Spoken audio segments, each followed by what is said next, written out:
to survive the classroom. So I'm very excited about hearing what you guys sent in this week. And before we get to the first one, I just want to say if you have been listening and you haven't yet sent in your insane story, please do. I know people have them because I get like 1,000 submissions every single week in my What Are Those Kids Doing? So just take one of those and then click on the little button and go to podcasterandrew.com and leave me a voicemail. All right, let's listen to the first one. I was subbing high school for one of my first few times subbing. And it was an 80s themed Spirit Week day. And there was this one kid and his phone wouldn't stop beeping no matter what he did. So he had weights with him because he was doing the 80s theme day. And he took his phone into the bathroom and tried to smash it with the weights, which then set off the smoke alarm. Wait. Wait, I'm sorry.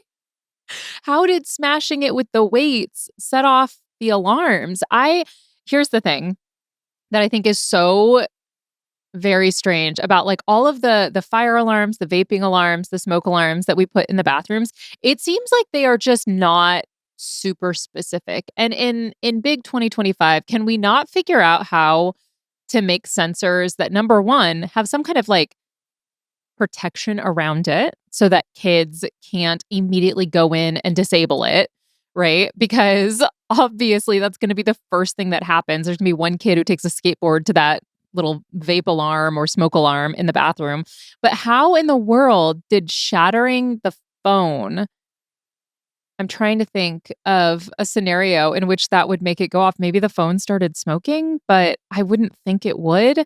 I feel like almost all of the various phone destruction that I'm hearing about is people just sticking like random wires and electronics into their phones or into Chromebooks to make it start a fire.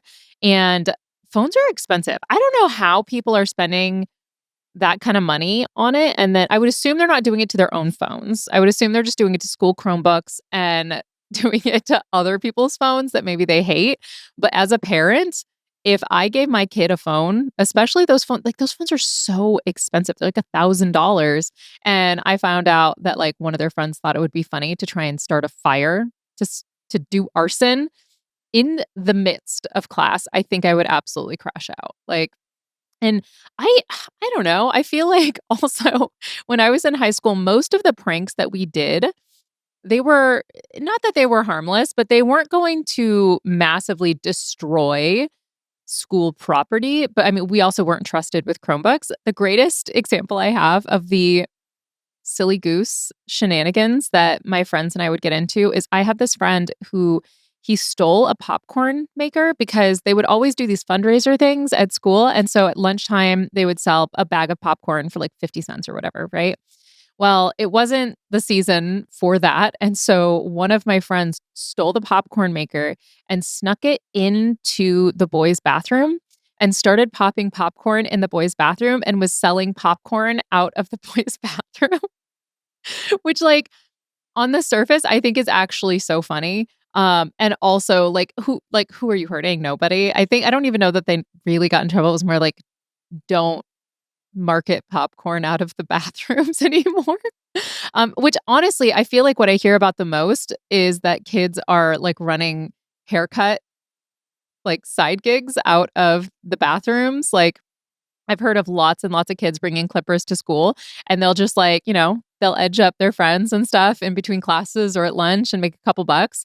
And I've always wondered why it is that schools don't allow kids to have any kind of entrepreneurial spirit, because I know for sure at all the schools I worked at, there was always like the candy kid who was like doing a candy hustle and he would like move candy bars throughout the school and make some money. And I never understood why that wasn't allowed. Like, I guess maybe they were trying to support the like healthy kids initiatives and stuff like that, but it didn't matter what it was. It wasn't like we were checking the macros on the candy bars or on the protein bars before they got confiscated. It was always like, nope, you're not allowed to sell anything. And I've had kids that were selling burritos out of their backpacks too. I mean, I love an entrepreneurial spirit. I'm all for that.